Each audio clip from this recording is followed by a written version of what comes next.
Something that you may not have thought of is that there's a lot of people who can't move on this, because that's the people who've transitioned their own children. So those people are going to be like, the Japanese soldiers who were on Pacific Islands and didn't know the war was over. Right.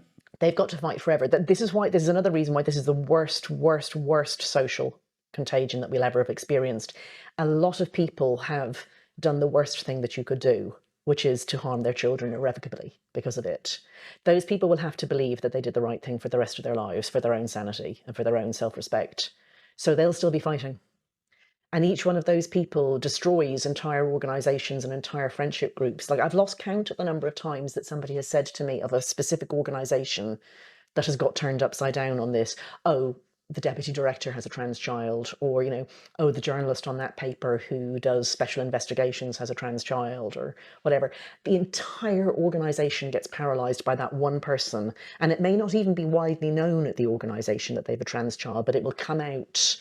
Like, people will have sort of said it quietly, and now you can't talk truth in front of that person, and you can't. Because what you're saying is, you as a parent have done a truly, like, human rights abuse level of awful thing to your child that cannot be fixed. There are specific individuals who are really actively against women's rights here, and it's not known why they are, but I happen to know through the back channels that it's because they've trans their child. And so those people will do anything for the entire rest of their lives to destroy me and people like me, because people like me are a standing reproach to them. I don't want to be. I'm not talking directly to them. I don't spend my time bitching about them. But the fact is that just simply by saying we will never accept natal males in women's spaces, well, it's their son that we're talking about. And they've told their son that he can get himself sterilized and destroy his sexual function, and women will accept him as a woman. And if we don't, there's no way back for them and their child. They've sold their child a bill of goods that they can't deliver on. And I'm the one who has to be bullied to try to force me to deliver on it. So those people are going to be the people who will keep this bloody movement going, I'm sorry to say, because they've everything to lose. It would be nice to be able to say that all parents of trans kids are simply bad people, or perhaps unintelligent.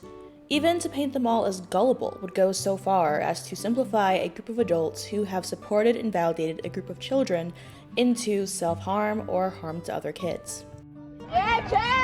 After just a few practices, I was running up the field with the ball. 17-year-old Jen Brewer fell in love with rugby. I had gotten tackled, and so I set the ball down. It's challenged her, brought her the support and friendship of a team, and a whole lot of good stories. There were spectators yelling at me about how I wasn't supposed to be on the field. Is it hurtful? Yeah. Yeah, I'd say so. Jen is a transgender athlete playing on a girls' rugby rec team in Northern Virginia. I've heard them scream, "That's a boy, there's a boy on the field, why is there a boy playing?" It's heartbreaking because she's not, she's not. She's my second born little girl who, it's just not fair. However, the truth is far more complicated, and as it is with most things, reality is harder to sort into black and white. Still, it is possible to note trends with many vocal trans parents, as those who claim the spotlight share some similarities. This seems to create two categories of vocal trans parents: those of you transitioning as a cure to a potentially homosexual child, and those of you transidentification as being a way to elevate their kid from the ordinary to the extraordinary.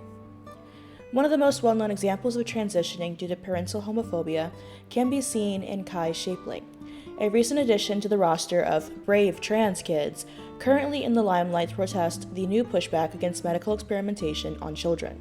His mother may be a pious follower of the Church of Gender, but this appears to be her way of coping with the conflicting reality of having a homosexual child. In one interview with Good Housekeeping, she notes, "I was raised as a devout, conservative Christian with strong Republican values in the South.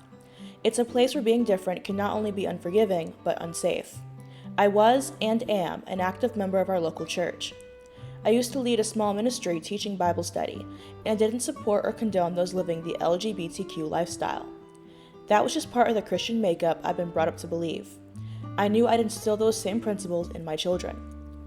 But all of my beliefs and convictions were brought into question when, at 18 months old, Kai began exhibiting very strong female characteristics. From the moment my child was born, everything about Kai was geared towards femininity. She would pull t-shirts down around her waist to make them into skirts. She would tie long-sleeve shirts around her head and pretend like it was long hair.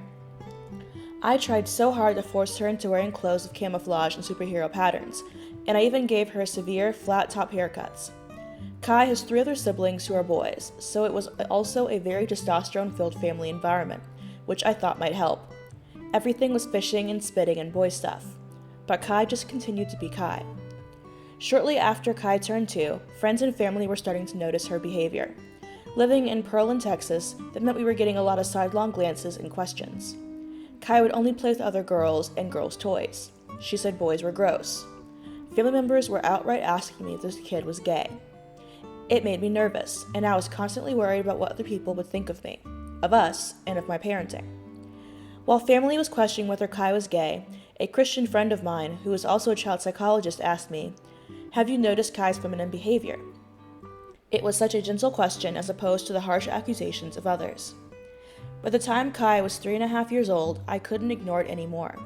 She was verbalizing that she was a girl at least 6 times a day. Everything was, "I'm a princess," and "I'm a girl." Every time she'd say something like that, I get down on her level and firmly say, "No, you're a boy." It never worked. She would correct me by waiting until I was in the middle of something and unable to chase her around, then run into the room and yell, "I'm a girl," and run out again. I did everything I could think of to cut off that kind of talk. There were timeouts, so many timeouts. There were spankings and yelling matches and endless prayers. I even contacted the daycare Kai attended and asked them to put away every single girl toy. They complied with it, but Kai never changed her tune. Kimberly says it outright. She is a religious, conservative woman in a religious, conservative area, and the idea of her kid being homosexual worried her because of the judgment she and Kai would face for it. Despite abusing him in an attempt to get him to desist in being gender nonconforming, stretching from verbal and religious to physical abuse, he did not conform to her idea of a boy, and when presented with the idea of being a girl instead, she found transitioning to be more palatable than having an effeminate and assumedly homosexual son. Does your non-binary child want to wear one type of clothing one day and the next type of clothing the other day? And by type, I mean stereotypically male or female. If this makes you uncomfortable, here's what I want you to do. I want you to go to a store, you could even buy it online, buy something returnable that is what you would consider opposite gender to how you experience life. Buy it, receive it, try it on. Do this in private if you want. This is a very intimate, vulnerable experience. And stay with the vulnerability. How does it feel for you to be wearing that dress or skirt or chinos or suit jacket or vest or button down, whatever the article of clothing is, right? No judgment, no shaming. Try it on and get quiet. How does it feel to wear that? Deborah So, author of The End of Gender, writes that children will say that they are the opposite sex because that's the only language they have to express to adults that they want to do things the opposite sex does. Cross-sex behavior has also been shown to be a strong predictor of homosexuality in men. Previous research tells us that even children who are severe in their feelings of dysphoria will desist. Along with the physical and emotional discomfort that is typical of undergoing puberty, it has become more socially acceptable to be a transgender man than a gay woman.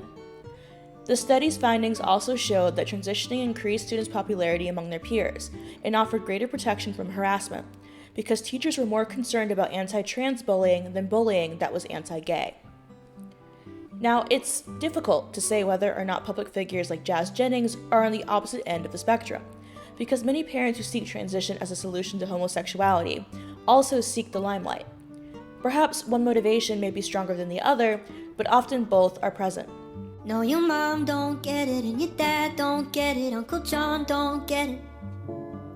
And you can't tell Grandma 'cause her heart can't take it, and she might not make it.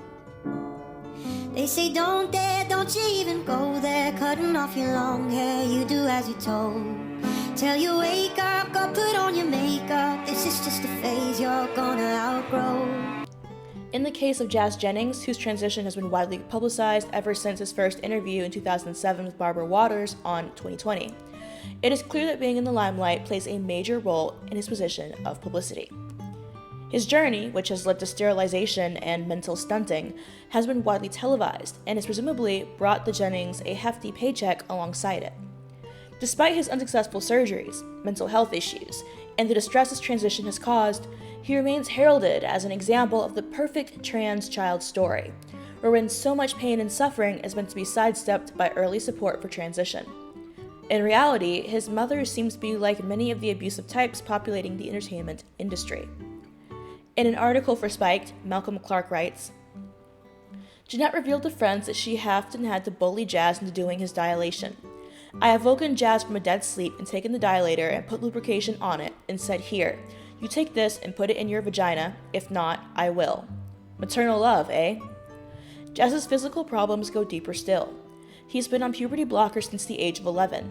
These drugs stop the normal process of development that happens during puberty, such as the growth of genitals. So when it was time to do his sex change surgery, his surgeon discovered Jazz's penis was tiny. The vaginoplasty was invented for adults with adult-sized genitals, not boys who had never gone through puberty. When surgeons invert an adult penis, they hope to retain as much of the sensation as possible. Given that Jazz has never had adult male genitals with sexual sensation, it is almost impossible for him to have sexual sensations now. It is also pretty inconceivable that he'll ever be able to orgasm.